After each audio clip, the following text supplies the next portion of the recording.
Sa loob ng bahay na ito, hindi pangkaraniwang halaman ang itinatanim. Dahil ang nabisto ng mga otoridad, pinapalago pala rito ang marijuana. Kung makikita ninyo, yung buong unit na 2-bedroom ay ginawang taniman ng marijuana. Ang isang delivery rider namang ito, hindi pagkain o package ang dala, kundi pakete ng marijuana ang for delivery. Go na, go!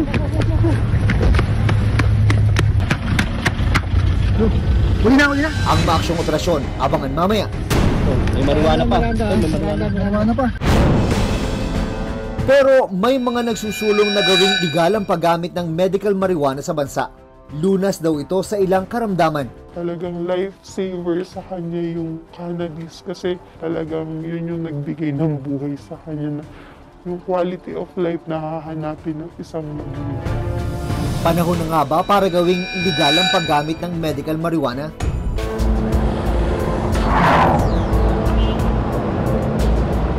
Kapag nakita mo ang video na yan, iisipin mo, kuha yan sa loob ng isang club o bar. Pero ang totoo, kuha yan sa loob ng isang condominium unit sa Taguig City. Ang nangyari, nabisto ng mga pulis na sa loob ng unit, may mga tanim pala na marijuana. Ayon sa Philippine National Police o PNP, kumpirmadong marijuana ang mga nasa paso. Pinaparami raw ang mga ito para ibenta sa parokyano. Kung makikita ninyo, ang buong unit na 2-bedroom ay ginawang taniman ng marijuana. Nang mapasok ito sa isang buy-bust operation, nakitang high-tech ang mga aparatos na ginagamit para raw hindi malanta ang marijuana. Kung makikita mo yung ultraviolet light, it serves as a sunlight access. So yun yung bumubuhay sa mga tanim na to, sa mga marijuana. Ipinagbabawal ang pagtatanim at paggamit niyan sa Pilipinas. Sang-ayon na rin sa Comprehensive Dangerous Drugs Act. Tansya ng mga pulis, nasa 2.2 million pesos ang halaga na nakumpiskang marijuana sa loob ng bahay. Nagsusupply daw sila sa ilang drug dealer sa Makati City, Taguig City at Calabarzon. Ang suspect, retiradong miyembro pala ng US Air Force. What's the purpose? I was bored. It's something to do. Nakakulong ngayon ang suspect at nahaharap sa kasong paglabag sa Dangerous Drugs Act. Ang mga dealer ng marijuana, sumabay na rin sa teknolohiya. Nito lang nakaraang linggo, minanmanan naman ng mga tauhan ng PNP Southern Police District. Ang delivery rider na ito dahil base sa isang tip, hindi pagkain o package ang dinideliver niya. Mula sa isang motorsiklo, sumakay ang suspect sa isang SUV kung saan nakasakay ang isang asset. At nang makumpirma ang hinala,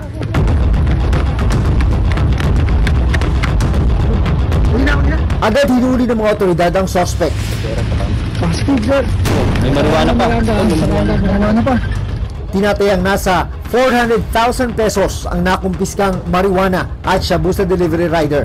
Sabi ng PNP, talamak ngayon ang patagong bentahan ng marijuana online. Ano-ano nga ba ang mga bagong modus? Alamin natin. Ayon sa PNP, mas pinadali raw ang paraan ng bentahan ngayon. Gamit lang ang isang messaging application sa ilang social media accounts. Makabibili ka na ng marijuana online. Itong mga nahuli nating pusher, legitimate rin sila, delivery ng mga pagkain. So, during the course ng pagde-deliver, magta-transaction din sila. So, sabay nilang ihahatid yung pagkain at the same time, idadaan naman nila yung droga dun sa nag-order o customer nila. Nakakulong ngayon ang delivery rider at nahaharap din sa kasong paglabag sa Comprehensive Dangerous Drugs Act. Illegal man ang paggamit ng marijuana sa bansa ngayon. May mga nagsusulong na panahon na para payagan o gawing legal ang medical use ng marijuana. May mga pruweba raw kasi na nakakapagpagaling ito sa ilang sakit. Nagbitang na ikaw? Ay, hindi pa. Ano gusto mo? Minimay ka ng gamot? Ha? Sa cellphone video na ito, makikita ang panginginig ng katawan. At hirap sa paghinga ng 9 na taong gulang na si Miracle, hindi niya tunay na pangalan. Ano nga ba ang kondisyon ng bata? Kwento ng kanyang ina na si Mary Jane, hindi niya tunay na pangalan. Wala pang isang buwan mula nang ipinanganak si Miracle. May mga nakita na silang kakaiba sa anak. At matapos magpatingin sa doktor, nakumpirmang may cerebral palsy spastic quadriplegia o ang pinakamalalang klase ng cerebral palsy si Miracle. Bukod dito, meron ding epilepsy si Miracle. Yung usual na sakit na, nagsisisure, tumitirip yung mata, nagbabayolet, and then, parang wala na siyang, hindi na siya humihinga. Yun kasi yung madalas namin nakikita sa kanya, and then, wala siyang inuubo, parang hindi niya kayang lumunok. Dagdag pa sa pangamba ni Mary Jane ang pagkakaroon ng seizure disorder ni Miracle.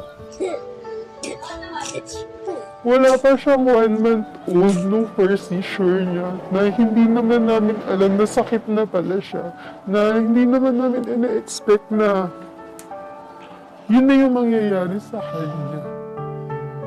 Pero hindi raw tumitigil si Mary Jane sa paghahanap ng paraan para maibsan ang nararamdamang sakit ng anak.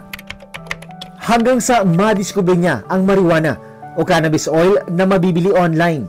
Para lang siyang kagaya ng mga vitamins. Wala ka nang kailangan pang gawin kundi ipainom na lang sa bata. Nabibili ko siya through black market kasi black market na lang talaga yung makukuhanan mo ngayon.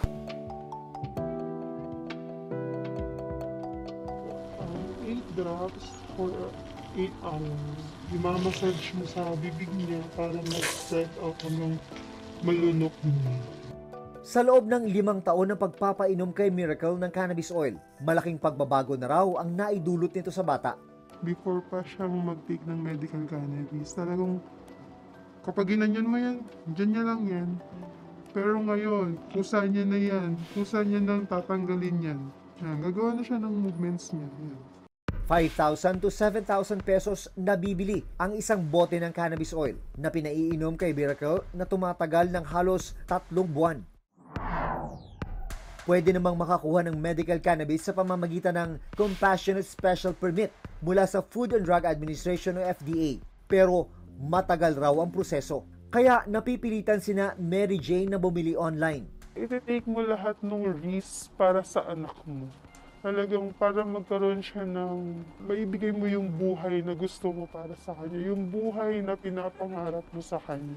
Dito lang na-file ang Senate Bill 230 o ang Medical Cannabis Compassionate Act of the Philippines. Ito ay para i-legalize ang paggamit ng medical marijuana para sa mga Pilipinong may malalang sakit. Isinusulong nito ang legal na paggamit ng medical marijuana para sa mga Pilipinong may malalang sakit tulad ng cancer, epilepsy at multiple sclerosis. Sa buong mundo, may 70 bansa na legal na ang paggamit ng medical marijuana.